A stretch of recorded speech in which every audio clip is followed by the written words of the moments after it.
राजा ययाति के राजमहल में देवयानी रानी बनकर गई और शर्मिष्ठा उनके साथ दासी बनकर पहुंची। परंतु शर्मिष्ठा थी तो एक राजकन्या ही। उन्हें राजमहल के तौर तरीके अच्छी तरह से ज्ञात थे। वह बहुत खूबसूरत थी और अच्छे स्वभाव की मालकिन थी, बहुत ज्ञानी भी थी। ययाति के राजमहल में सब उनसे स्नेह करने लगे, परंतु देवयानी सदा उनसे ईर्ष्या करती और उन्हें कष्ट देने का कोई मौका नहीं छोड़ती। धीरे धीरे ययाति शर्मिष्ठा की तरफ आकर्षित होने लगे। इधर तब तक देवयानी के 2 पुत्र यदु और तरवसु हो चुके थे। एक दिन शर्मिष्ठा ने राजा से कहा, हे राजन, मेरा भी मन पुत्रवती होने का करता है।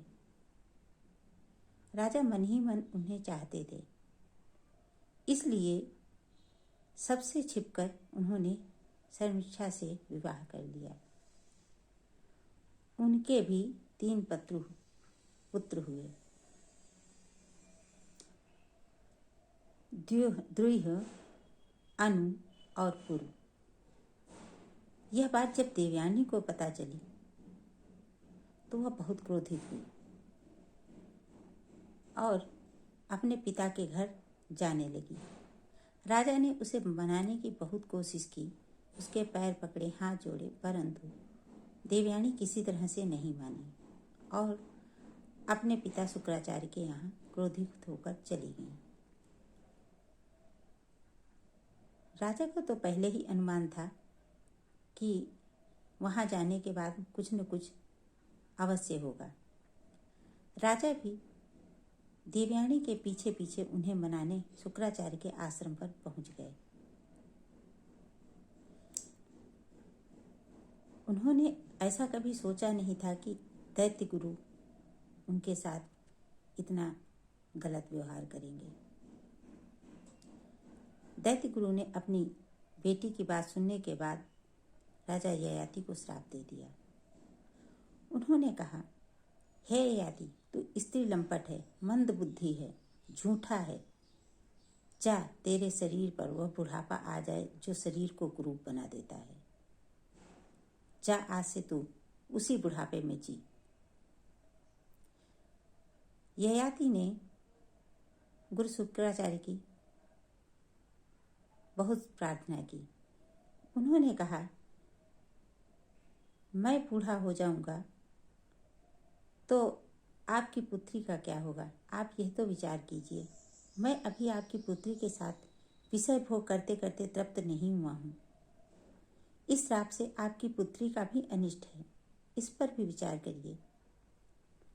शुक्राचार्य ने कुछ विचार करके कहा, ठीक है, यदि कोई तुम्हारी अपनी जवानी से तुम्हारा बुढ़ापा बदल ले और वह भी प्रसन्नता के साथ, जबरदस्ती नहीं, तो तुम पुनः पूर्व रूप में आ जाओगे।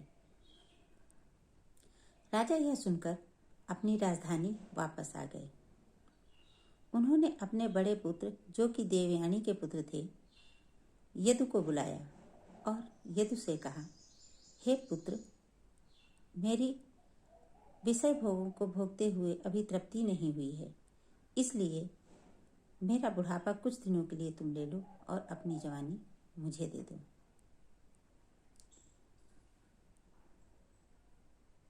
इस पर यदु ने कहा, पिताजी, बिना समय के प्राप्त हुए बुढ़ापे को लेकर मैं क्या करूँगा? मैं ऐसे नहीं जीना चाहता हूँ। मनुष्य जब तक अपने विषयों का सुख नहीं भोग लेता है, तब तक उसे वैराग्य भी नहीं होता है। इसी प्रकार राजा ने अपने सभी पुत्रों से याचना की, परंतु चारों पुत्रों ने उसे अस्वीकार कर दिया। तब राजा ने अपने सबसे छोटे पुत्र, जो कि शर्मिष्ठा के पुत्र थे, पुरु को बुलाया और उनके सामने अपनी याचना कही। तब पुरु ने कहा, हे पिताजी, पिता की कृपा से मनुष्य को पृथ्वी पर यह परम पद प्राप्त होता है। वास्तव में बालक का शरीर पिता का दिया ही है। इस शरीर में पिता के उपकारों का बदला जो चुका सके वह उत्तम पुत्र है। उत्तम पुत्र वह है जो अपने पिता के मन की बात को बिना कहे समझ सके और श्रद्धा के साथ उसका पालन कर सके। मध्यम पुत्र वह है जो आज्ञा प्राप्त होने पर श्रद्धा से उसका पालन कर सके, और अधम पुत्र वो है जो पिता से प्राप्त आज्ञा को अश्रद्धा से पालन करे। और उस पुत्र को क्या कहा जाए जो कि आज्ञा प्राप्त होने पर भी अपने पिता का कार्य नहीं करता है। उसे तो पिता का मलमूत्र ही कहना उचित होगा। यह कहकर पुरु ने बड़े आनंद से अपने पिता का बुढ़ापा ले लिया।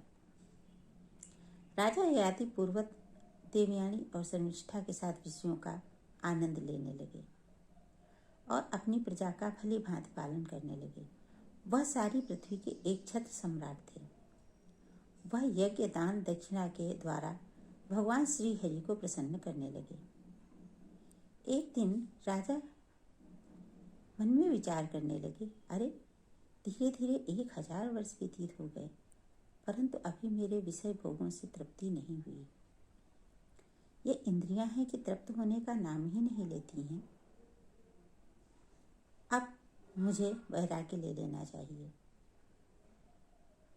हजारों साल विषय भोगों को भोगने के बाद भी यदि इंद्रियां तृप्त नहीं होती हैं तो अब कितना और समय इनको चाहिए, ये कभी तृप्त नहीं होंगी।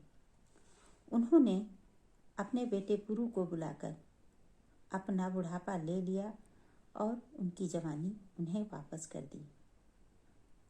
इसके आगे कहानी में आप सुनेंगे कि पुरु ने क्या सोचा, क्या सोचकर उन्हें वैराग्य प्राप्त हुआ और राजा पुरु को उन्होंने क्या आशीर्वाद दिया और यदु को क्या कहा। इस कहानी को सुनने के लिए आप मेरे चैनल को लाइक, सब्सक्राइब करें और कमेंट करें कि आपको कहानी कैसी लगी और आगे आप क्या सुनना चाहते हैं। धन्यवाद।